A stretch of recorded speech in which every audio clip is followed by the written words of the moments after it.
अगर आपका डर से सामना कभी नहीं हुआ या फिर आपके कभी भी रोंगटे खड़े नहीं हुए, आप कभी डर के मारे कांपे नहीं, तो मेरी इस वीडियो को देख लेना। आप 100% डर के मारे कांप जाएंगे। हुआ ये था कि एक राजस्थान का छोटा सा गांव है, कस्बा ही मान लो आप, इतना सा गांव है। उस गांव में एक बहुत ही पुराना प्राचीन कुआं था। उस कुएं की बात थी, इसकी कुएं की कहानियां ये थी कि रात को सूरज ढलने के बाद उस कुएं के आसपास कोई नहीं जाता था। अब क्यों नहीं जाता था इसके बारे में तो किसी को नहीं पता, लेकिन पुराने बुजुर्गों का मानना था कि इसके पीछे कुछ अदृश्य शक्तियां। तो एक जो आकाश नाम का लड़का था, वो अपने दोस्तों से शर्त लगाता है कि यार मैं अकेला चला जाऊंगा, तेरे का क्या है।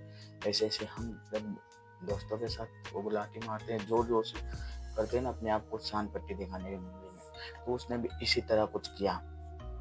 वो गया कुएं के पास, रात के 11 सवा 11 इस टाइम वो गया। उस थोड़ी देर तो उसको कुछ भी महसूस नहीं हुआ, कुछ भी पता नहीं चला कि क्या है, क्योंकि नए नए आए तो उसको कुछ पता नहीं होता कि किस तरह से क्या होता है। अचानक उसने अपनी टॉर्च उठाई और कुएं की तरफ करी, लेकिन उसको कुछ भी समझ में नहीं आया, क्योंकि उसको कुछ समझ में नहीं आ रहा था कि क्या है, क्योंकि वो शहर का रहने वाला था, उसको कुएं के बारे में कुछ जानकारी थी नहीं। इसीलिए उसने पहले तो टॉर्च कुएं की तरफ की, लेकिन उस तरफ कुछ भी नहीं था। लेकिन अचानक से पीछे से एक धीमी आवाज आती है, क्या तुम मुझे देखने आए हो? फिर एक और आवाज आती है, मुझे नहीं देखोगे, मतलब मुझे देखोगे नहीं। ऐसे उसको बहुत ही धीमी आवाज आती है। रवि डर के मारे पीछे देखता है, धीरे धीरे घूम के पीछे देखता है, तो पीछे एक फटे पुराने सफेद साड़ी में एक महिला खड़ी थी, औरत खड़ी थी, जिसकी पूरे से पूरे कपड़े पूरे गंदे फटे पुराने कपड़े थे, एक हाथ में लाठी थी, और उसके लंबे लंबे बाल इतने थे कि पूरे बाल जमीन से अड़े हुए थे, जमीन तक लटक रहे थे। इसीलिए उसका वो रवि चेहरा नहीं देख पाया, लेकिन हाथों में देखा तो हाथों में लंबे लंबे नाखून, बड़े बड़े पंजे, बहुत ही डरावनी सी उसकी जो छवि थी वो दिखाई दे रही थी।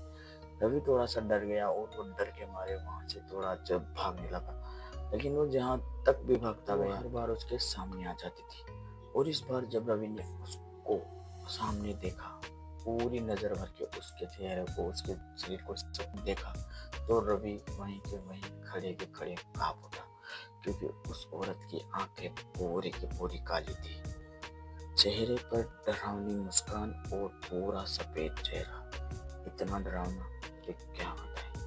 थोड़ा सा जला हुआ चेहरा, इतना डरावना था कि एक जो कमजोर दिल का आदमी डर के नहीं मर जाए, इतना डरावना चेहरा, पूरी की पूरी काली आंखें। वह औरत उससे बोलती है कि भागो मत, जो मेरे पास आता है वह यहाँ से, इस गांव से कभी नहीं जा पाता। रवि डर गया। सुबह जब गांव वाले वहां से निकले, तो फिर उनको वहां पे रवि की वो टॉर्च पड़ी हुई थी कुएं के पास। तो गांव वालों ने बोला कि ये टॉर्च यहाँ पे पड़ी हुई मिली है, मतलब यहाँ पे रात को कोई आया था, क्योंकि दिन में आएगा तो टॉर्च लेकर नहीं आएगा। इसलिए गांव वालों ने जब गांव में सोचना दी ऐसे की, तो रवि के जो आकाश के जो दादा दादी थे, उसके वो आज आकाश के दादा दादी थे, तो उन्होंने बताया कि हमारा आकाश यहाँ पर कहीं पे, उनको कुछ पता भी नहीं है। तो गांव वालों ने बोला कि ये टॉर्च आपके घर से है, तो उन्होंने बोला हाँ ये हमारे घर की टॉर्च है। तो आकाश को बहुत ढूंढा गया, लेकिन आकाश कहीं नहीं मिला। आज तक भी आकाश गायब है। और अभी भी जो लोग वहाँ के कहते हैं कि इस गांव में रात की जब भी अमावस्या जो भी आती है, उस वक्त यहाँ से एक आवाज, कुएं के पास से एक आवाज आती है, मुझे यहाँ से निकालो, मैं यहाँ फंस चुका हूँ, कोई है।